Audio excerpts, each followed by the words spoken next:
காஞ்ச மிளகாவை நல்லா பொரிச்சு இடிச்சு இது கூடவே ஒரு சில இன்கிரீடியன்ஸ் சேர்த்து இந்த மாதிரி நாசி கோரிங் பரட்டி பாருங்க.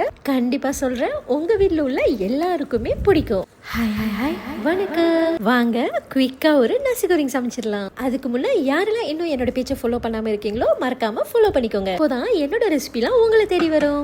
மீனா இந்த 3 இன்கிரீடியன்ஸ் எல்லாம் உங்க வீட்டுல இருந்தாலே போதும். இந்த நசி கோரிங்க டக்குன்னு செஞ்சுட்டு கிச்சனை விட்டு ஓடி வந்துடலாம். சட்டியில எண்ணெய் நல்லா சூடானதோ முட்டையை போட்டு நல்லா பொரிச்சு எடுத்துக்கலாம். அடுத்து அதே சட்டியில கொஞ்சம் எண்ணெய் சேர்த்து நெத்திலியையும் பொரிச்சு எடுத்துக்கலாம். இப்போ நெத்திலி பொரிச்ச அதே எண்ணெயில வெங்காயம் பூண்டையும் சேர்த்து நல்லா பொரிச்சு எடுத்துக்கலாம். கடைசியா பட்டை மிளகாவை பொரிச்சுக்கலாம். பட்டை மிளகா பொரிக்கும் போது லோ ஃப்ளேம்ல வச்சு பொரிங்க, இல்லைன்னா பட்டை மிளகா சீக்கிரம் தீஞ்சிரும். இப்போ பொரிச்ச எல்லாத்தையும் ஒண்ணும் பாதியமா இடிச்சு வச்சுக்க வேண்டியதான். கடைசியா நெத்திலியை போட்டு இடிக்கும் போது ரொம்ப நேவா இடிக்க வேண்டாம். இந்த மாதிரி நசுக்கி நசுக்கி எடுத்தாலே போதும். அடுத்து சட்டியில கொஞ்சம் எண்ணெய் சேர்த்து இடிச்சு வச்சிருந்த பட்டை மிளகாவை சட்டியில போட்டு வதக்கிட்டு தேவையான அளவு உப்பு, மஷ்ரூம் சீசனிங்க சேர்த்து நல்லா கலந்து விட்டுட்டு இது கூட ஆறுன சோறு பொரிச்ச முட்டையும் சேர்த்து நல்லா பெரட்டி எடுத்தா சுவையான நாசி கோரிங் ரெடி.